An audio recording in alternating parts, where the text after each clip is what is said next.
네, 지금부터는 코로나19 소식입니다. 확진자는 새로 451명 늘었습니다. 40여일 만에 400명대 기록입니다. 최근에 완만한 감소세이기도 하고요. 한파로 임시 선별진료소가 단축 운영되고 또 주말 검사량이 줄어든 영향이 큽니다.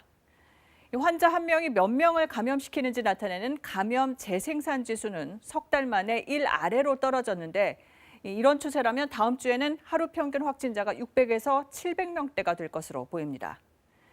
정부는 감소세로 바뀐 지 일주일밖에 안 됐다면서 이번 주말까지 유행 규모를 줄여야 일상과 방역을 공유할 수 있다고 강조했습니다.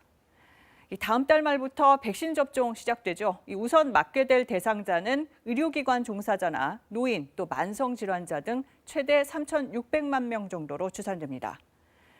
최근 일부에서는 홍역 MMR 백신을 코로나 백신으로 쓰자고 제안했는데 방역당국은 임상시험이 없어서 과학적 근거가 약하다고 설명했습니다. 한편 지금까지 확진자가 1,200명 넘게 나온 서울 동부구치소에서는 8번째 전수검사가 진행됐는데 여전히 방역 원칙을 벗어난 사례들이 확인되고 있습니다. 김민철 기자의 보도입니다.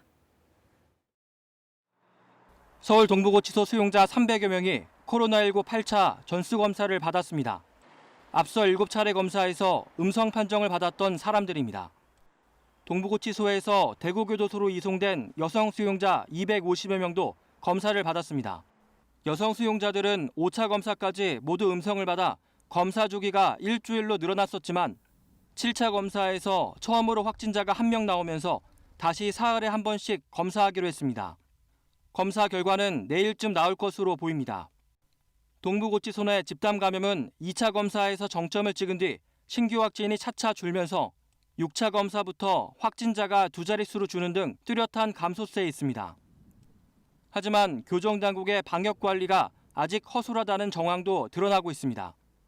동부구치소에서 음성 판정을 받은 수용자들이 강원 북부교도소로 이송됐는데 이 중 1명이 지난 6일 확진됐습니다.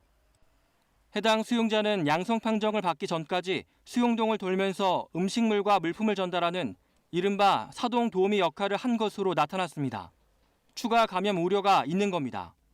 잠복기에 있는 상황에서 전염력은 여전히 있었다라고 생각할 수 있습니다. 원칙을 벗어난 거니까 감염 전파원이 되는 위험한 상황을 초래했다고 볼 수 있죠.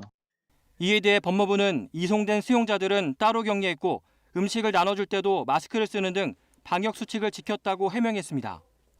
법무부가 집계한 전국 교정시설 확진자는 오늘 오후 기준 1,226명입니다.